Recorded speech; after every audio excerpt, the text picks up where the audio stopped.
오늘은 믿음 정답의 우상을 포기하라라는 제목으로 하나님 말씀 증거하겠습니다. 저희 아이가 이번 주에 좀 병원에 갈 일이 있어서 병원에 갔었는데요. 병원 이제 옆자리에 있는 한 아이가 저희 아내한테 이런 이야기를 했다고 해요. 이제 저희 아내는 이제 들은 거고 자기 엄마한테, 엄마, 하나님을 예배하고 기도를 열심히 하면 하나님이 지켜주신다 그랬는데 왜 나는 이렇게 아파 그러더래요. 그러니까 사고를 좀 당해서 다리를 다쳐서 이제 막 수술도 하고 치료를 하고 있는 그런 아이였는 모양입니다. 그럴 때가 있죠. 우리도 하나님 뜻대로 한다고 했는데 생각 같지 않은 결과를 얻었을 때, 만났을 때, 또 우리 나름대로는 정답이라고 생각하는 어떤 것을 선택해서 했는데 그 결과가 우리의 생각과 좀 다를 때, 그럴 때 우리는 사실 실망스럽고 또 혼란스럽기도 하고 그렇습니다. 오늘 성경에도 우리와 비슷한 혼란을 느끼고 있는 한 사람이 나오는데요, 바로 아브라함이라는 사람이에요. 이 아브라함은 하나님의 말씀을 따라 자기 고향을 떠났고 자기 친척들을 떠났고 결국에는 자기 아버지까지 뒤로 하고 하나님이 가라고 하신 땅으로 갔습니다. 그런데 어느 정도 살다가 문제가 생긴 것도 아니고 하나님이 말씀하신 땅에 도착하자마자 거기에 문제가 생겼어요. 흉년이 들어서 먹을 것이 없는 겁니다. 얼마나 황당했을까요? 그야말로 하나님만 믿고 왔는데 복을 주어도 모자랄 판에 저주를 받은 기분이었겠죠. 아브라함은 비교적 먹을 것이 풍성한 것으로 알려진 애굽, 이집트로 내려가기로 합니다. 이집트는 이제 비가 좀 덜 와도 나일강이라는 강이 있어서 그 강이 넘치면은 농사를 잘 지을 수가 있거든요. 그래서 이집트로 갔는데 또 문제가 있습니다. 이 아브라함의 아내가 사레라는 여인이었는데 너무 미인인 거예요. 65세 정도로 추정하는데 그래도 굉장한 아름다움을 지니고 있었는 모양이에요. 그래서 아브라함이 덜컥 겁이 나는 겁니다. 이집트 사람들이 내 아내를 뺏고 나를 죽이면 어떡하지? 지금이야 그럴 수 없지만 그 당시에는 충분히 그럴 수 있는 시대였어요. 아브라함은 그냥 힘없는 개인에 불과했고 또 이집트는 강력한 왕이 다스리는 그런 국가였습니다. 그 당시에는 거의 원시 시대나 다름이 없기 때문에 그렇게 빼앗고 죽여도 아무도 이의를 제기할 수 없는 거죠. 그래서 아무리 생각해도 스스로를 지킬 자신이 없는 이 아브라함이 꾀를 냅니다. 11절에서 13절까지 말씀을 같이 한번 읽죠. 시작. 그가 애굽에 가까이 이르렀을 때에 그의 아내 사레에게 말하되 내가 알기에 그대는 아리따운 여인이라 애굽 사람이 그대를 볼 때에 이르기를 이는 그의 아내라 하여 나는 죽이고 그대는 살리리니 원하건대 그대는 나의 누이라 하라. 그러면 내가 그대로 말미암아 안전하고 내 목숨이 그대로 말미암아 보존되리라 하니라. 아멘. 자, 어떤 꾀였습니까? 자기 아내를 누이라고 거짓말을 하기로 했습니다. 이것밖에는 방법이 없는 것 같아서 사레도 그 말을 따랐습니다. 아니나 다를까 이 아브람과 사레가 이집트에 들어가자마자 온 나라에 소문이 쫙 퍼졌습니다. 경국지색이라 그러죠. 나라를 기울게 할 정도의 미모. 그랬나 봐요. 그래서 사람들이 우와 어떻게 저렇게 예쁜 여자가 우리나라에 왔지 하고 놀란 거예요. 그래서 이 이집트 왕 바로의 신하들이 와서 확인을 하고 갈 정도였습니다. 신하들이 왕에게 가서 보고를 했겠죠. 왕이시여 이러이러하게 예쁜 여인이 우리나라에 들어왔는데 마땅히 왕의 후궁으로 삼으심이 마땅한 줄 아래요. 그렇게 보고를 했겠죠. 그래서 왕궁에 사자가 왔습니다. 저 여인은 누구요? 아브라함에게 물었겠죠. 제 누이입니다. 미리 짠 대로. 그랬더니 아브라함이 생각지도 못한 얘기를 하는 거예요. 그 여인을 바로께서 마음에 들어 하시니 바로의 궁으로 데려가겠소. 이 여동생이라고 해놨으니 어떻게 할 수가 없는 상황이 되어버렸습니다. 그리고 이제 아내를 빼앗기고 바로가 그 대가로 오빠에게 지참금을 막 보내는 거예요. 선물을. 성경에 보시면 양과 소와 노예와 나귀와 낙타를 잔뜩 보냈습니다. 큰일 났습니다. 이게 가시방석이죠. 목숨은 건졌고 재산은 많아졌는데 뭘 잃어버렸어요? 뭘 잃어버렸습니까? 여동생을 잃어버렸어요?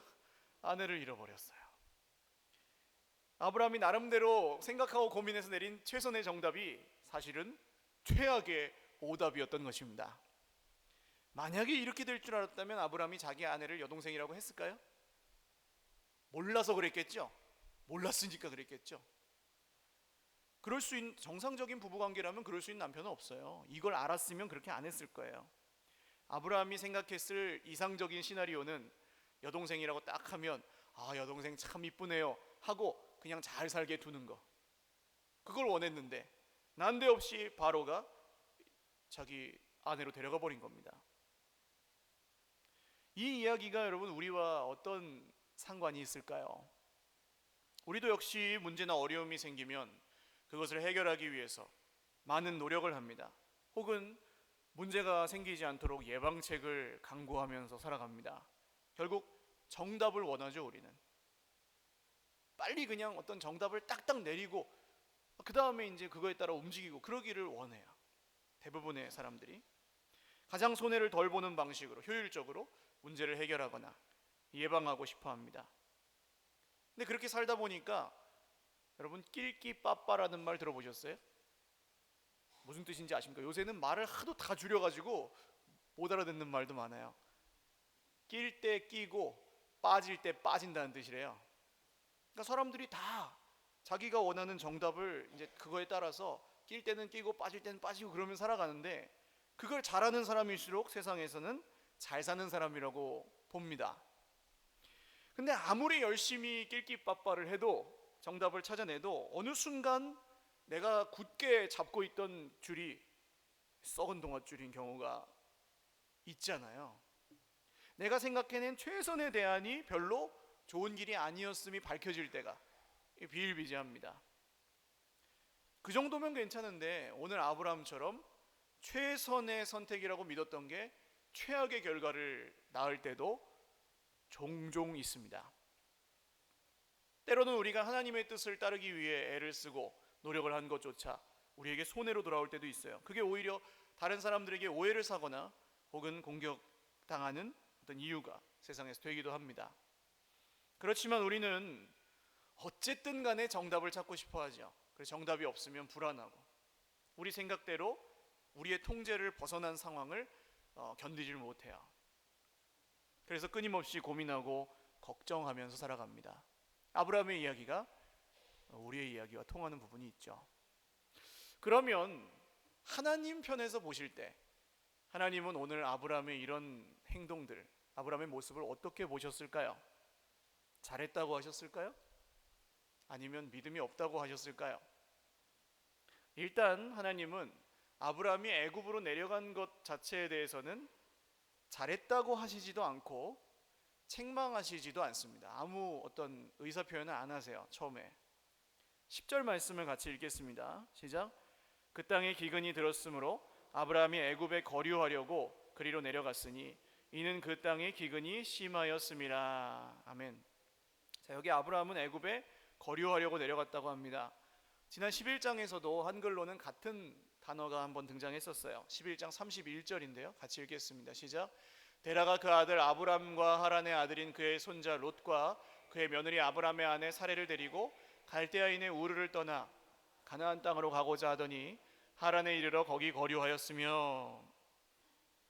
두 구절을 비교해 보면 이 거류하다라는 단어가 한글로는 똑같은데 성경을 원래 쓴 히브리어로는 다른 단어입니다.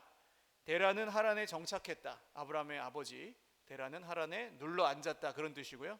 아브람은 기한을 두고 잠시 머무른다는 뜻의 단어를 써요.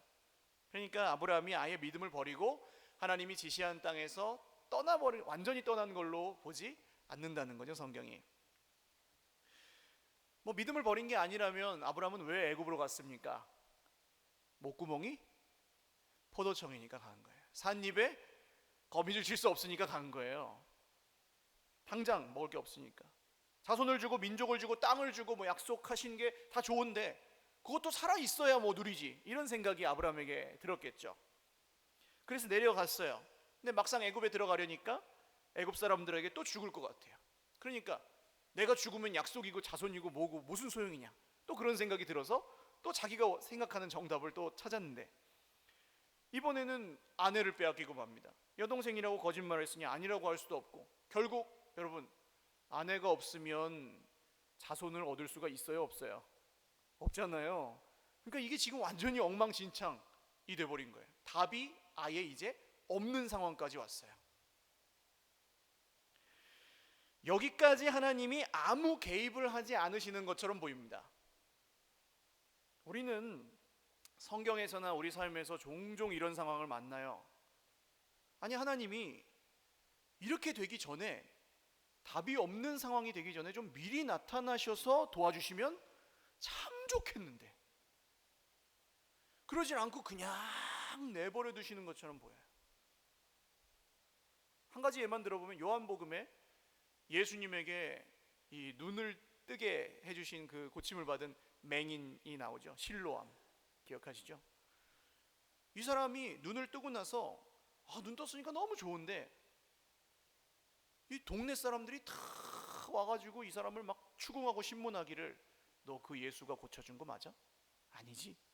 아니라고 해 빨리. 막 그렇게 추궁을 하는 거예요. 그러니까 이 사람은 자기는 예수님이 고쳐줬으니까 난 예수님이 고쳐줬어요, 아무리 얘기를 해도 안 듣는 거예요.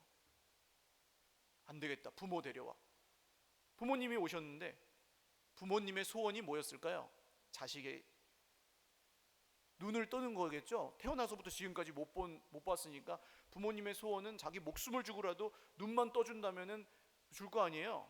그런데 그 부모가 눈 뜨고 나니까 막상 어떻게 해요? 우리는 잘 모르겠으니 저 아이에게 물어보세요. 그래요. 그래서 이 맹인은 결국 추방당합니다. 유대교로부터 출교당하고 부모님에게도 사실은 버림받은 거나 마찬가지예요. 그때 누가 나타나세요? 예수님이 그때 나타나세요. 아니, 미리 딱 나타나셔가지고 잠깐 내가 고쳐줬으니 얘는 건드리지 마라, 딱 그러시면 좋은데, 다 고생할 거 다 하고 이제 뭐 답이 없어진 그런 상황에 나타나셔서 이 말씀을 하십니다. 네가 나를 믿느냐 그러세요. 아니, 미리 나타나셔가지고 해주시면 더 잘 믿을 것 같은데 왜 이렇게 하십니까, 하나님은? 그 이유는 우리 인생에 하나님 말고는 정답이 없다는 것을 알려주시기 위해서입니다. 할렐루야. 우리는 우리가 생각하는 정답이 다 무너지기 전까지는 이걸 못 믿어요. 그래서 하나님이 이렇게 하세요. 답이 없는 상황까지 우리를 끌고 가시기도 하세요. 살아계시고 역사하시는 하나님을 믿는 믿음 밖에는 우리가 이 모든 문제를 결국 궁극적으로 벗어날 길이 없다는 것을 믿게 하시기 위해서, 할렐루야, 하나님은 때로 이렇게 역사하십니다. 답이 없는 상황이 될 때까지 침묵하시기도 한다는 거예요. 그러면 아까 제가 말씀드린 대로 만약에 미리 나타나셔서 도와주신다면 믿을까요?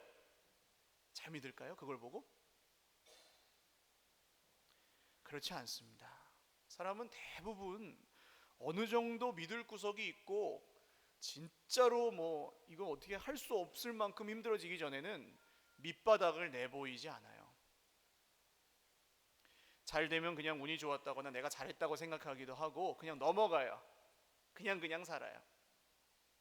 그러나 정답을 찾고 찾아서 최선을 다해 살아왔는데 모든 것이 무너지고 인생이 결국 벼랑 끝에 몰렸을 때, 이 죽을 만큼, 아니 차라리 죽는 것이 더 낫다고 느껴질 만큼 힘들어지면 그때 우리는 본능적으로 하늘을 보게 되는 겁니다. 그리고 그때부터 침묵하고 계시다고 생각했던 하나님이 여전히 쉬지 않고 일하고 계셨음이 우리 눈에 보이기 시작하는 거예요. 할렐루야. 오늘 하나님이 어떤 일을 하십니까? 17절을 읽겠습니다. 시작. 여호와께서 아브라함의 아내 사레의 일로 바로와 그의 집에 큰 재앙을 내리신지라. 아멘. 하나님이 움직이기 시작하시죠. 아내를 이미 뺏겼어요. 바로의 궁으로 들어갔습니다. 아브라함의 힘으로는 도저히 다시 찾을 수가 없어요. 바로의 궁으로 이미 들어갔으면 그냥 바로의 아내예요. 찾을 수가 없는, 불가능한, 답이 없는 상황이에요. 그런데 하나님께서 바로와 그 집안에 큰 재앙을 내리십니다. 바로는 모르고 있는데 하나님 왜 그러십니까? 여러분 거기까지 가지 마세요. 지금 하나님은 아브라함에게 역사하고 계세요. 그리고 나중에 바로도 뭐 죽지 않아요. 그리고 바로에게 아마 말씀하셨겠죠. 내 종 아브라함의 아내를 건드리지 마라 그러셨겠죠. 바로는 완전히 마른 하늘의 날벼락 아닙니까? 자기는 여동생이라고 해서 데려왔는데 아내였다니까.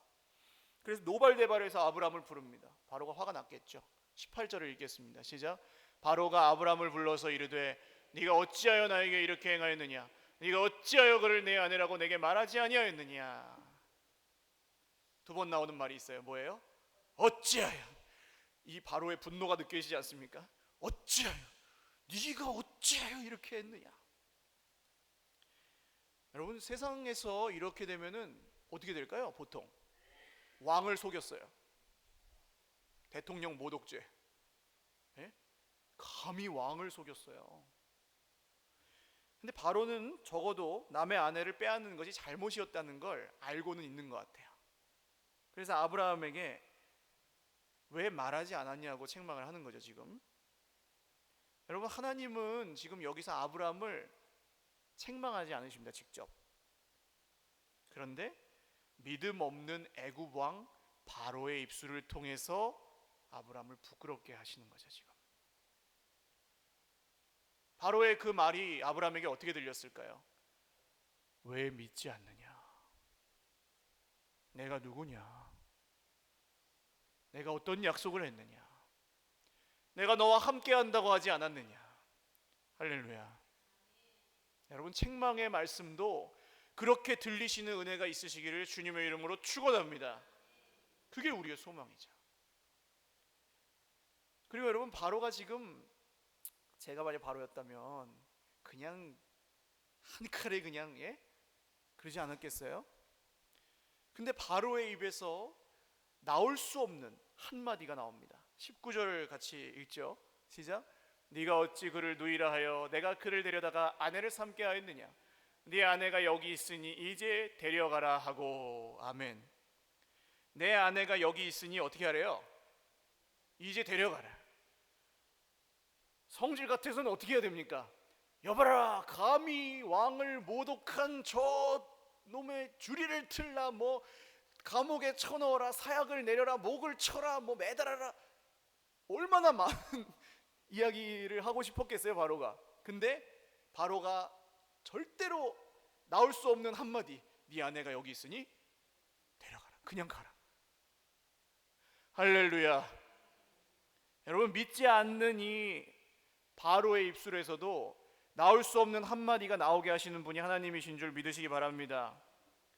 여러분 우리가 바로 앞에 아브라함이라고 한번 생각해 보세요. 지금까지도 답이 없었는데 바로 앞에 딱 나갔을 때 이제 진짜 답이 없잖아요.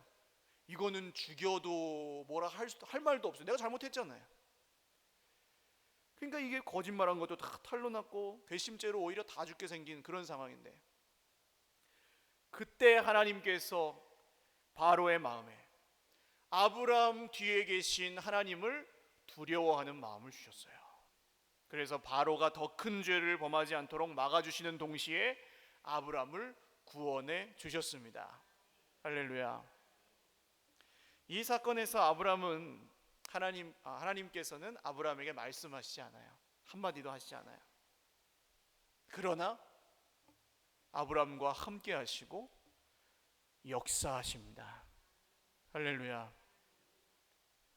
이것을 성경에서는 은혜라고 부릅니다. 아브라함은 한 게 없어요. 잘못밖에 한 게 없어요. 그런데 하나님이 그럼에도 불구하고 아브라함을 붙잡고 계세요. 아브라함은 믿음이 흔들렸어요. 근데 누가 아브라함을 붙잡고 계세요? 하나님. 아브라함은 자기 살 길 찾는다고 정답을 막 찾아 헤맸어요. 근데 누가 아브라함을 도와주십니까? 하나님이. 이걸 뭐라고 부른다고요? 은혜라고요. 할렐루야. 하나님의 은혜는 언제나 상상 초월인 줄 믿으시기 바랍니다. 죽은 다음의 은혜만 아니에요. 오늘 이 땅에서도 이 하나님의 은혜가 충만합니다. 누구에게 그게 보일까요? 믿는 사람에게 보입니다. 할렐루야.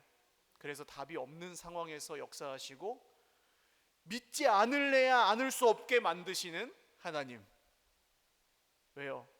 우리가 믿어야 사니까. 할렐루야. 아브라함이 하나님의 도우심으로 지금 이 당장 애굽 땅에서 만난 문제는 해결을 했습니다. 근데 사실 원래 문제는 뭐예요? 아까 목구멍이 포도청. 이게 해결되지 않으면 돌아갈 수 있어요, 없어요? 없어요. 그런데 하나님이 어떻게 하시는지 보십시오. 20절 같이 읽겠습니다. 시작. 바로가 사람들에게 그의 일을 명하매 그들이 그와 함께 그의 아내와 그의 모든 소유를 보내었더라. 자, 아브라함이 지금 갖고 있는 소유 중에 상당 부분은 누가 줬습니까? 바로가 줬잖아요. 그러면 제가 바로였다면 네 아내가 여기 있으니 이제 데려가라. 그러나 내가 준 소와 양과 나귀와 낙타와 노예들은 놓고 가라. 그랬을 것 같아요. 근데 한마디도 하지 않고 아브라함의 모든 소유를 그냥 다 보내요. 모든 재산을 다 가지고 나가라고 해요. 해결됐어요, 안 됐어요? 네, 목구멍이 포도청이었던 그 문제도 해결이 됐습니다. 할렐루야. 아브라함이 그리고 나서 어떻게 했을까요? 가나안 땅으로 돌아갔어요. 믿음이 세져서 죽을 땅으로 간 게 아니고 하나님이 해결을 해주셔서 가도 굶어 죽지 않기 때문에 가는 거예요. 여러분, 이런 은혜가, 이런 간증이 저와 여러분에게 있으시기를 주님의 이름으로 축원합니다. 어떻게 푸시는 줄 몰라요. 그 문제가 이런 식으로 풀릴 줄 아브라함이 처음에 상상이나 했겠습니까? 그러니까 이런 상상을 초월하는 하나님의 은혜를 만나면 어떻게 해요? 우리는 믿을 수밖에 없다는 거예요. 할렐루야. 사랑하는 여러분, 하나님의 은혜는 아브라함에게 함께 하셨던 것처럼 지금 우리에게도 함께 하십니다. 정답이 아닌 것처럼 보이는 주 예수님의 십자가를 통해서 우리를 구원하신 이유가 바로 여기 있어요. 유대인들은 아직도 안 믿어요. 그것만큼은 하나님이 할 리가 없다. 나무에 달린 자는 저주받을 자라 했으니 예수님의 십자가는 거절해요. 근데 우리는 보지도 못했고 2000년이나 지났고 우리나라 얘기도 아닌데 그 예수님을 믿잖아요. 할렐루야. 십자가를 믿는데 여러분, 우리 인생에 못 믿을 게 뭐가 있겠습니까? 우리는 좀처럼 믿지 못하고 우리가 살기 위해 정답을 찾아 헤맬 때가 많지만 하나님은 그럼에도 불구하고 거기서 답이 없는 그 상황에 우리에게 은혜를 주시는 하나님이십니다. 여러분, 답이 없는 상황에 처했을 때 눈을 들어 하늘을 바라보실 수 있기를 주님의 이름으로 축원합니다. 보이지 않는 하나님께서 지금도 나와 함께 계심을 그 벼랑 끝에서 믿으시기를 바랍니다. 하나님의 권능의 손이 저와 여러분에게 함께 하실 것입니다. 우리 같이 찬양 한 곡 드리고 기도할 텐데요. 보이지 않아도 여전히 우리와 함께 하시는 하나님의 은혜가 오늘 믿어지기를 원합니다. 그런 기도하는 마음으로 같이 찬송하고 기도하겠습니다.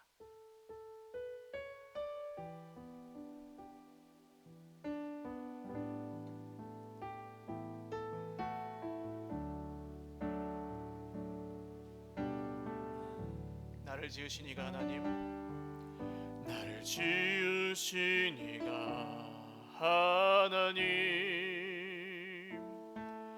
나를 부르신 이가 하나님, 나를 보내신 이도 하나님, 나의 나 된 것은 다 하나님 은혜라. 나의 달려갈 길 다가도록, 나의 달려갈 길 다가도록, 나의 마지막 호흡 다하도록, 나로 그 십자가 품게 하시니 나의 나 된 것은 다 하나님 은혜라.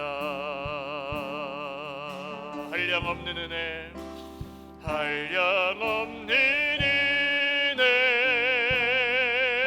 은혜, 갚을 길 없는 은혜, 내 삶을 애워 싸는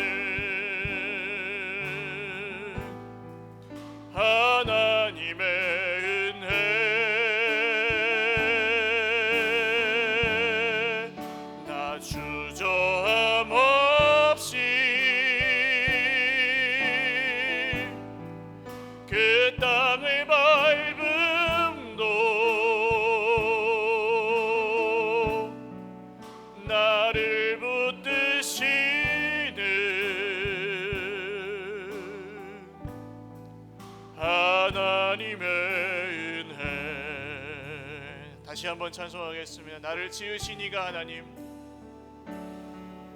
나를 지으신 이가 하나님, 나를 부르신 이가, 나를 부르신 이가 하나님, 나를 보내신 이도, 나를 보내신 이도 하나님,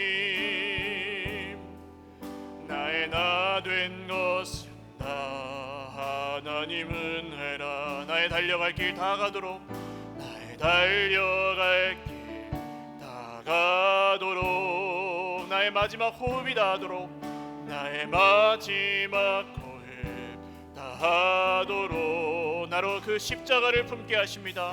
나로 그 십자가 품게 하시니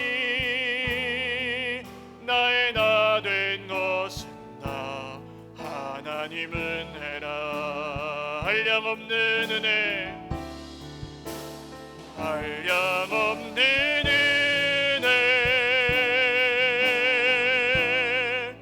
갚을 길 없는 은혜, 내 삶을 애워싸는, 내 삶을 애워싸는 하나님의 은혜, 하나님의 은혜.